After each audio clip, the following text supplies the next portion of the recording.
নমস্কাৰ আজি পুনৰ বহুদিনৰ মূৰত এটা ভিডিঅ' লৈ আহিছোঁ। ভিডিঅ'টো বনোৱাৰ উদ্দেশ্যটো হ'ল যে আজি কিছুদিন পূৰ্বে লতাশিল খেলপথাৰত বিহু চাব গৈছিলোঁ। সৌভাগ্যক্ৰমে সিদিনাখন আমি ছিট পাইছিলোঁ কাৰণে এইখন বিহুতলীত ছিটখনত বহিবলৈ পোৱাটো বৰ ডাঙৰ কথা, কিয়নো সমগ্ৰ অসমৰ ভিতৰতে এই বিহুতলীখন খুবেই জনপ্ৰিয় আৰু এইখন বিহুতলীত বহু মানুহ আহে। সিদিনাখন আমি সৌভাগ্যক্ৰমে আসন পাইছিলোঁ, অলপ আগত গৈ বহিছিলোঁ। বহুতে হঠাৎ দেখিলোঁ মঞ্চখনৰ ছাইডৰ ফালে একেবাৰে তলত অলপ ছাইডৰ ফালে এখন সৰু বেনাৰ, যিখন বেনাৰতকৈ হয়তো ধপাত বা আমাৰ বিভিন্ন পাণ মছলা গুটখা বা বিভিন্ন মানে এডভাৰটাইজ দিয়া এজেঞ্চিবিলাকৰ বেনাৰখন অলপ ডাঙৰ হয়। যি নহওক, সৰু এখন বেনাৰ দেখিলোঁ। বেনাৰখন লিখা আছে সোঁৱৰণী জয়ন্ত দাস মঞ্চ, এনেকৈ কিবা এটা লিখা আছে, বেকেটত ৰাজুদা বুলি লিখা আছে। মোৰ দেখি বেয়া লাগিলে, কিয়নো যদি সেই যিখন বেনাৰ দিছে তেওঁলোকে কমিটিয়ে, সেইখন বেনাৰখন যদি আপুনি সন্মুখত যদি নবহে বা তাত যদি চকীত নবহে, সন্মুখৰ ফালে বহাখিনিৰ বাহিৰে বেলেগ কোনোৱে মানুহে সেইখন বেনাৰখন দেখি নাপায় আৰু দেখিলেও সিমান ন'টিছ নকৰিম। দেখি নাপায় কাৰণ যিহেতু মই নিজে তাত বহি আছিলোঁ। এই সন্মুখত বহা মানুহখিনিৰ বাহিৰে দূৰৰ পৰা মানুহে দেখি নাপায়, সেইখন থিয় হৈ থকা মানুহেতো মৰি গ'লেও দেখা নাপায়। তো কথাটো হ'ল কি, আমি যিখন ঠাইৰ পৰা, মই মাৰ্ঘেৰিটাৰ পৰা, তো এই মাৰ্ঘেৰিটাত আমি বিহু কমিটিৰ লগত সৰুৰ পৰাই জড়িত, যিহেতু মোৰ বৰদেউতা বিহু কমিটিৰ লগত জড়িত আছিল, তেনেকৈ আমিও জড়িত আৰু বৰ্তাই মোক প্ৰায়ে লৈ গৈ থাকে। সি যে কি নহওক, আমাৰ ঠাইখন সৰু হ'লেও তাত বহুত বিহু অনুষ্ঠিত হয় মাৰ্ঘেৰিটাত।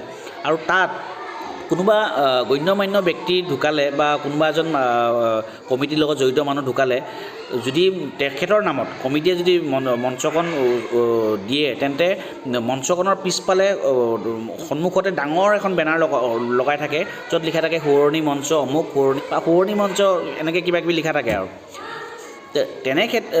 সেইটো হিচাপে চাবলৈ গ'লে জয়ন্ত দাস, যাৰ নামেই পৰিচয়, যাক অসমত চিনি নোপোৱা মানুহ নাই, যিজন ব্যক্তি অভিনয়ৰ দক্ষতাৰে সমগ্ৰ অসমতে জনপ্ৰিয়, তেওঁ অসমৰ শিল্পী আছিল।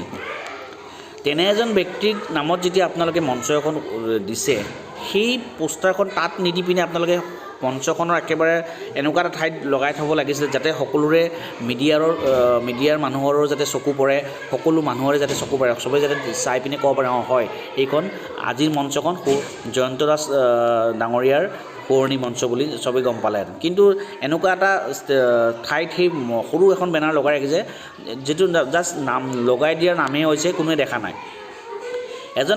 মই ভাবোঁ এজন শিল্পীক এয়া অপমান কৰা হৈছে, কিয়নো জয়ন্ত দাস বেলেগ ঠাইৰ মানুহ নহয়। জয়ন্ত দাস সেই লতাশিল বিহুতলীখনৰ পৰা প্ৰায় 200 মিটাৰ, মোৰ সম্ভৱতঃ 200 মিটাৰ বা 300 মিটাৰ ওচৰত তেখেতৰ ঘৰ। তেখেতে সেইখন ফিল্ডতে কিমান বছৰ চাগে ক্ৰিকেট খেলিছে, সেইখন বিহুতলীতে হয়তো কিমানবাৰ আমাৰ দৰে নীৰৱ দৰ্শক হিচাপে চাগে বিহু উপভোগ কৰিছে। আৰু যদি মোৰ ভুল হোৱা নাই, তেখেত চাগে কমিটিৰ লগতো জড়িত আছিল, যদি ভুল হোৱা নাই, চিয়'ৰ নহয় কমিটিৰ লগত জড়িত আছিল কি নাই, যিকি নহয় সেইটো এটা পিছৰ কথা। তেনে এজন ব্যক্তি, ইমান জনপ্ৰিয় এজন ব্যক্তি, তেখেতৰ নামত মঞ্চখন যেতিয়া দিছে, এই বেনাৰখন মানে মোৰ মতে একেবাৰে পিছফালে ডাঙৰকৈ দিব লাগিছিলে। আপোনালোকে যদি কথাটো বিশ্বাস কৰা নাই, আপোনালোকে এই ফটোখন চাই লওক, ফটোখনত চাওক, মই ফটোখন তুলি আনি চাওক, আপোনালোকে দেখিছেনে বেনাৰখন ক'ত আছে। এনে ঠাইত বেনাৰখন লগাই ৰাখিছে। এই ঠাইত বেনাৰখন যেতিয়া লগাইছে, অকল সন্মুখত বহি থকা মানুহখিনিৰ বাহিৰে বেলেগ কোনো মানুহ এইখন বেনাৰ দেখি নাপায়। জয়ন্ত দাৰ দৰে এজন শিল্পীক মই ভাবোঁ এয়া অপমান কৰা হৈছে। গুৱাহাটী বিহু সন্মিলনীৰ লোকসকলৰ তাত ইমান গণ্যমান্য ব্যক্তি আছে, তাত শিল্পীও বহুত জড়িত, নাম প্ৰকাশ নকৰোঁ, শিল্পীও বহুত জড়িত। সেইসকল শিল্পীয়ে এবাৰো নাভাবিলেনে, যিসকল শিল্পীয়ে জয়ন্ত দাসৰ লগত কামো কৰিছে, যে তেওঁলোকে এবাৰো নাভাবিলে নাই, ৰাজুদাৰ নামত যিখন মঞ্চ দিয়া হৈছে, সেই মঞ্চখনৰ পতাকাখন ইয়াত দিয়াতকৈ মাজত দিব লাগে। কাৰণ তেওঁৰ নামত যিখন মঞ্চ উচৰ্গা কৰা হৈছে, যিখন বেনাৰ লগোৱা হৈছে, সেই বেনাৰখনৰ চাইজ এড কোম্পানী দিয়া চাইজতকৈ সৰু। কোম্পানীবিলাক হৰ্ডিংবিলাক যিটো ডাঙৰকৈ লগোৱা আছে চাৰিওফালে, তেনে ক্ষেত্ৰত তেওঁৰ বেনাৰখন ইমান সৰুকৈ লগাই ৰখা হৈছে। সি যি কি নহওক, মই এইটো ভাল নালাগিল। কথাটো এইকাৰণে, কাৰণ জয়ন্ত দাস, মই নিজে এজন তেখেতৰ ডাঙৰ ফলোৱাৰ, মই ভাল পাওঁ। স্বৰ্গীয় মোৰ পিতৃ, তেখেতেও বৰ ডাঙৰ এজন তেওঁৰ আছিল, শ্ৰোতা আছিল, ফলোৱাৰ আছিল। আমি সকলোৱে তেওঁক ভাল পাওঁ আৰু আমি বুলিয়ে নহয় অসমৰ ইমূৰৰ পৰা সিমূৰলৈ উজনিৰ পৰা নামনিলৈ তেখেতক বেয়া পোৱা ব্যক্তি হয়তো কম হ'ব। তেনে ক্ষেত্ৰত তেখেতৰ নামত যদি আপোনালোকে মঞ্চখন দিছে তেন্তে সেই মঞ্চখন আপোনালোকে মঞ্চখনৰ বেনাৰটো তেখেতৰ নামত দিয়া মঞ্চখন পিছফালে ডাঙৰকৈ দিব লাগে। আপোনালোকক মই দেখাই দিছোঁ কেনেকুৱা হ'ব লাগে। হয়তো তেওঁলোকে কমিটিৰ মানুহে নাজানে নেকি যে বিহুৰ মঞ্চত কোনোবা ব্যক্তি যদি নামত যদি শুৱনি মঞ্চখন যদি উচৰ্গা হয়। আপোনালোকে এইখন ফটো চাই লওক। কিছুদিন পূৰ্বে নগাঁৱত অনুষ্ঠিত হৈ যোৱা নগাঁৱৰ ৰত্নকান্ত ফিল্ডত অনুষ্ঠিত হোৱা এখন বিহু য'ত কেনেকৈ লিখা আছে সিদ্ধাৰ্থ শৰ্মা শুৱনি মঞ্চ।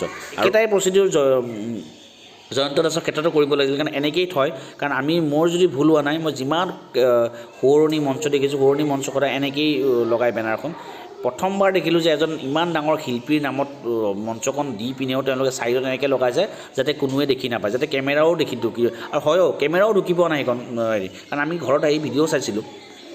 তো মই নাজানো বাকী ৰাইজে কেনেকুৱা পাইছে, কিন্তু এইটো কিন্তু মই চূড়ান্ত মই ভাবিছোঁ যে তেওঁক অপমান কৰা হৈছে। যদি আপোনালোকৰ সৎ ভাৱনা এটা আছিলে যে তেখেতৰ নামত মঞ্চখন দিব লাগে, তেন্তে আপোনালোকে পিছফালে ডাঙৰকৈ হৰ্ডিং দিব লাগিছিলে, সকলোৱে যাতে দেখি পায় জয়ন্ত দাসৰ নামত। এয়া অপমান কৰা হৈছে আৰু এইটো কথা আপোনালোকে এবাৰ বিচাৰ কৰি চাব লাগে। কাৰণ শিল্পী আজি তেওঁ আছে, এনেকুৱা আৰু বহুত শিল্পী এইখন মঞ্চৰ লগত জড়িত আছে। কালি পৰহি তেওঁলোকো নোহোৱা হৈ যাব, তেওঁলোককো একেই কৰা হ'ব। ইমান ডাঙৰ বিহু সন্মিলনী এখনে এনেদৰে এজন মহান শিল্পীক অপমান কৰিব মোৰ মতে নালাগিছিল। বাকী ৰাইজে ক'ব। ধন্যবাদ।